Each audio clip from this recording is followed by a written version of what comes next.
The Reverend You Spy. can't start yet. Why? But then you start. Oh. Okay, start. The Reverend Spy by D P Denton. Chapter 10. The weeks passed rapidly, but Dan kept so busy that he was hardly conscious of the passing of time. Day by day he carried on the work at the chapel, and day by day kept his ears open for information that might be useful in the fight against subversion. Numerous bits of information were passed on to 35, and some of them proved to be very valuable. Dan had won the friendship of a number of bellhops in the hotels, and they kept him informed of any strange people and happenings that they saw. It was through one of them that he received a hint of a plot to blow up the big dam that was located upriver from the important government area. To break that dam would not only release a huge wall of water and would endanger the very existence of the part of the manufacturing plants in the area, but would also shut off the electric current that was so vital to that project. Dan fed the information to 35. The entire plot was foiled and some of the subversives captured. 35 saw that the bellhop was well rewarded for his help. It was through 4 sailors whom he helped to get out of jail that he got his first hint about the trouble on the train. Dan had met the 4 sailors on the street, fell into conversation with them, and tried to get them to come to the services. They had laughed at him then, but on the next day when he visited the jail, he found them looking through the bars. "Well, fellows, what brought you here?" he questioned them with a smile. They laughed good-naturedly, and one of them said, "We didn't mind the preacher." After a laugh together, Dan asked, "What did you men do?" "We were just raising a big fuss. The policeman told us to quiet down, but we wouldn't listen to him, so he brought us in. Guess we deserved it. But now we've got to get out of here or we'll be AWOL. And that's worse than this jail. Honestly, preacher, that is all we were doing. We're not drunks or bums. We just got too rowdy. If I get you out, will you stay with me until time for your train and not get me into trouble?" The quartet became quiet and serious, and one of them motioned to Dan to come closer. Leaning near so as to hear his whisper, Dan was surprised to hear something like this: "Preacher, there's something happening on our troop train that someone needs to stop. Get us out of here, and we'll stay with you and tell you all about it." The very attitude of the speaker, as well as the other 3, told Dan that here was something he needed to know. The chief of police trusted Dan, and with his agreement to be responsible for them, and their promise to get the next train to their base, 4 sailors and a preacher walked out of the jail together. Once at the chapel and in the back room with the doors shut, Dan inquired, "Okay, boys, what is this about the troop trains? Tell me about it, and maybe I can tell someone who can do something." "Well, sir, you probably haven't heard about it, for they don't print such things in the papers now. But we have been losing quite a few boys off of our troop trains." Dan kept a poker face, but his interest jumped to its highest point. He had heard about it. In fact, that was one of the problems that the Bureau had been working on for some time. Now it seemed too good to be true that he might learn something about it that the Bureau didn't know. But he played dumb and encouraged the informant to go on. "That's too bad," he muttered. "Have you any idea what's behind it?" "Yes, we boys have a theory," came the answer, "but we can't prove it. I wish they would let us try." And they revealed to Dan the suspicions they had as to the cause of so many men being lost from the troop trains between M and N. After this conversation and his assurance that he would get their idea to some authority at once. Dan brought them a good lunch, showed them about the city, and saw them off on the train for their base. As soon as the train pulled out, he slipped into a phone booth, dialed the special number, and left word that 21 Plus needed to see 35 that evening at the usual place. And it came about that once again, Lori opened the service while Dan counseled with a transient in the back room. "Yes, 35, said slowly, after he had heard Dan's story. "We have been having a number of boys do some crazy things on the trains between M and N. That's the run that takes them to port, and from there they are put aboard ship and go to the combat zone. Some jump off and live. Others are killed. Several have slashed their wrists and throats. Others have gone into a wild frenzy and tried to hurt the officer in charge. The Bureau has been asked to investigate, but so far we haven't come up with anything. Say, how would you like to ride a troop train?" Dan's mind went into a whirl. He had hoped that his cloak and dagger work was over, for he had faced the enemy enough. But he managed to answer, "If I can save the life of one of our boys, I'm ready." Before Dan entered the chapel some 30 minutes later, a plan had been worked out. Dan was to visit a church in the town on the railroad not far from M. The troop trains, one each week loaded with sailors fresh from basic training, left M each Sunday night about 9 o'clock. Dan could complete his Sunday services and be at the station in time to board that train. A regularly scheduled train passed through the town just after the troop train, and the church folk would have no suspicions about Dan leaving at that hour. Again, 35 left money for Dan's expenses and promised to take care of the details. "Just one thing, 35, Dan said slowly. "I have never asked for protection before, but I have a feeling that I am going to run into something unexpected this time.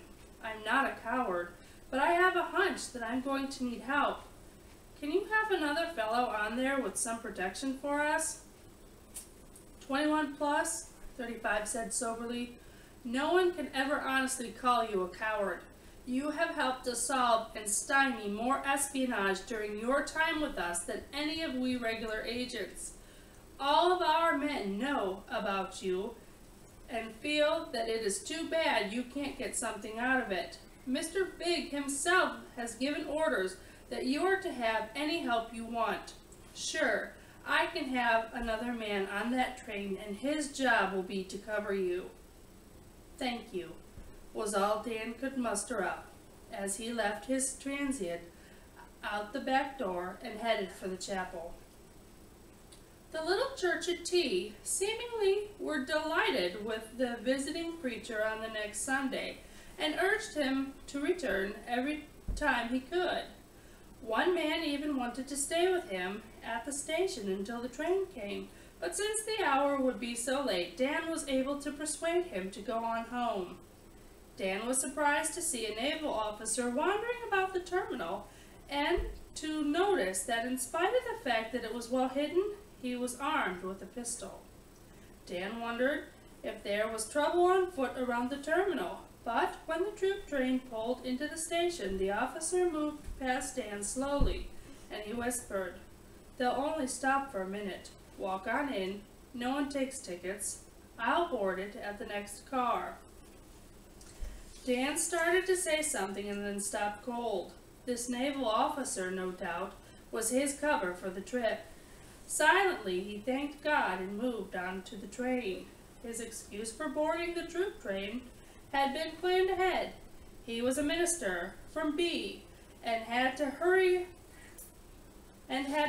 call to get there, which was absolutely true, for he wanted to see Lori and the boys, and the troop train would have the run much quicker than the regular schedule. As he moved down through the train, the fellows gave him some questioning looks, and he could hear some of them discussing his presence. But there was nothing unpleasant until he came to the end of the front car. There in the narrow passageway between the restrooms stood a very large man, a porter, whose countenance puzzled Dan from the moment he saw him. "What are you doing on this train?" was the blunt, hateful question that he fired at Dan. "Nobody on here but sailor boys." "I am a minister of the gospel of Jesus Christ, and I have complete permission to be on here. Now may I ask, who are you, and what right do you have to question my presence?" And Dan stared directly into one of the meanest-looking faces he had ever seen. "None of your business," snarled the porter. "You stay out of my way, or you get hurt." And he brushed past Dan and stalked down the aisle. A shaken preacher watched him go, noted the size of his body and the bulging muscles that showed even through his porter's uniform, and a sense of fear and evil foreboding settled down upon him. Slipping into one of the restrooms, he sat down to try to think.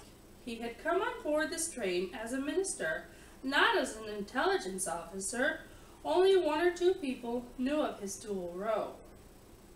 Yet, on his first walk through the train, he had run into opposition from an unexpected source, and something seemed to tell him that he had already started unraveling the mystery of the tragedies that had been happening on the weekly troop train. Silently he bowed his head and prayed for God to help him save the lives of these boys. After a few minutes, he opened his eyes and stared at the floor. Suddenly he found himself trying to figure out something. This train had only been on the road for about an hour. He knew in reason that it had been cleaned well before it was sent out. Yet there already were several bits of paper on the floor. As he continued to look, something about those bits of paper caught his attention, and before he knew what he was doing, he was on his knees picking them up. Sure enough, they were all made of wax paper, all the same size, and Dan was surprised to see that each of them seemed to have a trace of white powder on them. Glancing into the commode, he saw 2 or 3 more of them floating in the water. Like a bolt of lightning, it hit Dan. The meaning of these bits of paper, the white powder that had been in them, the strange and often fatal actions of the boys. It had to be drugs, perhaps taken under the guise of something mild, but a strong hallucinatory drug that would cause violent reaction, even producing suicidal and homicidal tendencies.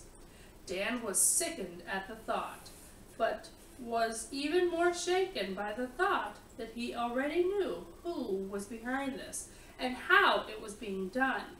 More than ever, he knew he must be careful, for he knew he could not match muscles with that towering hulk of a porter.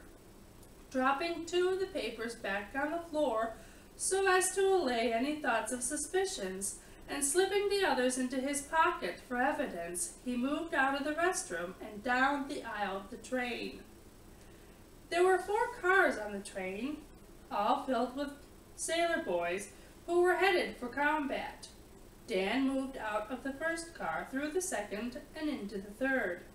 He wanted to talk to the officer in charge, and he found him seated about midway of car number 3. The young naval officer smiled up at Dan and moved over so that he could share his seat. "Welcome aboard, Reverend. Some of the boys told me we had a preacher on deck. It isn't often that we have company on this train. Make yourself at home, and I surely hope nothing unpleasant happens while we have a clergyman with us." "Thank you," said Dan, as out of the corner of his eye he watched the big porter who had just entered from car number 4. "I'm sure nothing unpleasant will happen to me. Why, what could happen with such a group of nice fellows?" "I don't know," said the officer, "but some terrible things have been taking place." Seeing that the officer was in a mood to talk, Dan encouraged him with an occasional question, and listened while he furtively observed the big porter, without realizing that he was doing so. In fact, that Thinking that he was talking only to a preacher, he gave Dan some information that helped him to see how the damage was being done. Deliberately waiting until the big porter was near and was fumbling with the adjustment of a seat, just so he could hear, Dan was sure. He asked the officer, "Sir, do you mind if I talk to some of the fellows?" "Of course not, Reverend. Make yourself at home." "And do I have your permission to go anywhere I wish on the train?" "Reverend," said the officer sincerely, "your presence on this train might save some boy's life. Go anywhere and do anything you want to." Even from the rear, Dan could tell that the big porter's face was in a terrible scowl. "Thank you, sir," he said.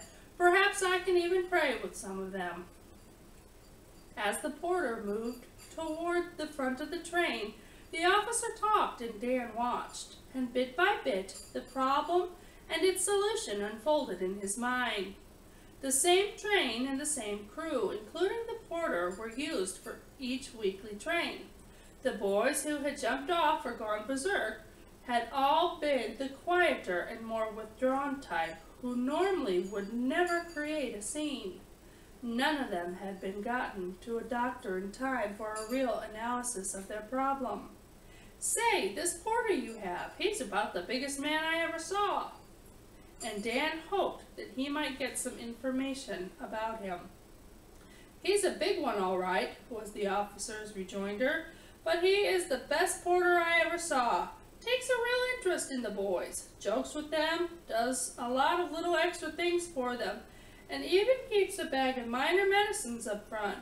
When they have a headache or tension gets too great or an upset stomach or any other ailment, old Samson seems to have something for it. He's a real help with this train." Dan's mouth almost fell open in amazement. So it was just that easy. By making friends with the boys, he became their doctor. And when they came for medicine, they got far more than they ever asked. Most of them probably did not know that they were getting a powerful drug that might send them into a wild frenzy and even to death. The confidence which Samson had built up made Dan's job more complicated, but he knew that before any more boys were doctored, he had to catch Samson in the very act of giving them dope. Otherwise, he would have no case and would be exposed himself. After his conversation with the officer, Dan moved about the train more freely, all the time observing the actions of Samson. He had seen his cover sitting in car number 2, reading and keeping as well out of the limelight as possible. A plan was beginning to take shape in his mind, and he wanted to be sure that he was covered. He had noticed that Samson had left car number 3 while he was there, but now he managed to observe him in other cars, laughing, joking, slapping the boys on the back, and doing many little things for them. It was easy to see that he was a favorite of the men. But Dan also observed something else. When he was near the boys who were quieter and seemed to be more tense and nervous, he would be more solicitous of their feelings, become very friendly with them, but before he left each of them, he would whisper something in their ears. Dan knew that he was drumming up more business for his medical practice, and determined that he was going to be in when the doctor opened his office again. Without Samson seeing him, he might just catch one of the fellows with the goods in his hands. He had no idea what he would do then, but he knew he must take the chance. Standing in the rear hall of car number 2, he saw Samson coming down the aisle and decided to act quickly. Slipping into the restroom there, he locked the door and waited until he heard the door shut behind Samson as he went into car number 3. Stepping out again, he saw that Samson had gone on through the train. Slipping a straight pin into the lock, he made sure that the door had locked behind him. Now if Samson tried the restroom door when he came back, he would think that the preacher was still in there. Moving as fast as possible without arousing suspicion, Dan walked through car number 2 toward the front. As he passed his cover, he leaned over in a confidential sort of manner. "Pardon me, sir, but I believe the best seats are in the center of the front car. I'm going up there for a while." And then in a lower tone he whispered, "Keep your eyes on Samson." Passing into the front car, he made as though he would take one of the empty seats, but then went on to the front restroom. As he opened the door to step inside, he glanced back and was glad to see that his cover had taken the hint and was slipping into a seat about midway of the car and next to the aisle. But he also saw the door at the other end of the car slowly opening and had a feeling that a showdown was getting near. Inside the restroom, Dan looked for a place to hide, but there was none. Flattening himself as best as he could in the corner, he silently prayed for help. His only hope, he reasoned, was to catch one of the boys with the drugs in their hands, explain to him what he had, and persuade him to tell his superiors where he got it. Dan knew he had to have proof. He had scarcely gotten into position when he heard voices just outside the door. One of the young men was saying, "Samson, I've got a terrible headache, and I'm just jittery all over. They say you have some headache powders in your locker. Could I get one from you?" The voice of Samson was ever so comforting and full of solicitude for the man, as he assured the sailor that he had just what he needed. He sure is some actor, Dan thought, and wondered how soon he would be playing a different role. He also wondered who was paying for all the things that Samson was giving away, and who was paying Samson to subvert and demoralize our men. The door opened, and a young sailor entered. His back was to Dan as he tried to lock the door, but he held one of the squares of wax paper in one hand and could not get it latched. Dan's heart almost failed him when he opened the door and asked Samson to see what was wrong with the latch. Instinct told Dan that he was trapped, and a cold sweat broke out on him. But he could not let fear stop him now. When the massive face and shoulders of Samson appeared around the door, he looked directly at Dan, and his angelic attitude immediately changed to that of a devil.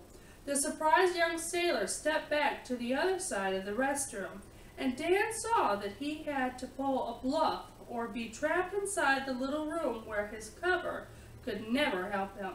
With a volley of oaths, Samson said, "What are you doing here?" Dan had no gun and carried no weapon on this trip, but running his hand inside his coat and stepping toward Samson, he snarled as best as he could, "I'm going to cut you to pieces." Taken completely by surprise, Samson jumped back into the hall, and before Dan knew what was happening, had whipped out a long switchblade and was making a swing toward him. Dan caught a swift glimpse of the knife, saw it high over the head of Samson, and knew where it was headed, just as he slammed the door in Samson's face. Then he heard it, just the sharp crack of a pistol, a scream of pain, and a commanding voice ordering someone to lie still on the floor. Dan breathed a sigh of relief as he turned toward the shaken and befuddled young sailor. Quickly Dan ascertained that the sailor still held the drugs in his hand and told him in a few words what was happening. The boy was glad to cooperate and promised to tell his superiors where he got it. Then Dan opened the door and stepped outside. Huddled against the end of the corridor was Samson, holding his hand and moaning with pain. A few feet away, Dan's cover leaned against the wall with his pistol in his hand. "Mister, that was too close for comfort," he said as Dan moved past him and out into the car to meet the officer in charge as he came hurriedly down the aisle. A stop was made at the next city to put Samson and his guard, Dan's cover, off. As they stood together at the end of the car waiting for the stop, Dan tried to thank the bureau man for saving his life. If you hadn't been here, I would have been a goner, he said gratefully. Perhaps, said the bureau man, but if you hadn't been here, we would not have this problem solved, and some more of our men would be gone. Then, in a low tone filled with emotion, he whispered, 21 plus, all of our men know about you and the things you have done, and I want you to know that you have the admiration and respect of every man in the Bureau. It is hard for them to believe that a preacher would volunteer for this kind of danger, and every one of them would like to meet you and work with you. I'll sure have something to tell them now. Will you do me a favor? Asked Dan. Sure, anything you ask, came the quick reply. Will you tell them that I said that it is only the mercy of God that has kept me alive, and if it was not for him, I could do nothing. In a husky voice, the agent replied, I'll tell them exactly what you said. A few minutes of time was spent at the stop. Police officials and shore patrolmen boarded the train to empty Sampson's locker, talked to the sailor who had the actual evidence, find out which of the boys had already taken drugs on this trip, and arrange for them to be taken care of. When they came aboard and took charge, Dan slipped unnoticed off of the rear car and prepared to board the regular train, which had caught up with them and had also pulled into the station. When he stepped out of sight of the troop train, he was surprised to hear someone calling his name. Wait a minute, Reverend, and turning around, he found the commanding officer of the troop train. I couldn't let you leave without thanking you, he said sincerely. I do not know how you got involved in this. All I know was I was told at M not to question your presence on my train, but I am sure glad you were along. Only God knows how many lives your work must save and how much it will help us. Give God the credit, said Dan, and if you have not yet given him your heart and life, do so at once. I'm going to, promised the naval officer, and with a firm grip of the hand, bid the preacher goodbye. Dan eased into a seat by himself and settled down on his train to rest. In 2 hours there would be another stop at a city, and then in about 2 more hours he would be getting off and be home. This experience had shaken him more than any yet, and he felt that his nerves could not take any more close calls. As the miles slipped by, he reviewed his entire experience as a civilian intelligence man. Time and again he had been near death. Many times he had made strange maneuvers to escape those who he thought were following him. Many times at night he had almost jumped out of bed when he dreamed that he was caught. His sleep was getting less and less, and around home he was becoming more and more on edge. He knew that Laurie and the boys saw it, and knew that they did not understand. He knew that all of this was making a difference in his home and cried inside. But he also knew that someone had to do it or our country would be lost. He wept as he prayed silently for God to help Laurie and the boys to be patient. Perhaps someday this would be all over and things could return to normal. But even as he entertained the thought, Dan knew that the nation would never again be like it had been before, for Dan's battles had not been with those whom our nation was fighting on the battlefield. While we were fighting some nations on the battlefield, one of the countries that was supposed to be our friends were stealing our secrets and demoralizing our nation. It was the Red Agents that Dan had faced in every instance, and he knew that the end of the war would not mean the end of their activities. Dan remembered that 35 had warned him before he had joined the Bureau that he would be a marked man for years to come, that his entire life would be changed and that he might even become a stranger to his own family. Dan knew how near that prophecy had come to being fulfilled, and he wept and prayed silently that God would keep the gap in his family relations from being too wide. He loved Lori and the boys more than life itself and wanted more than he could tell to be home with them and enjoy a happy and peaceful family life. With a jerk, he pulled himself back to reality.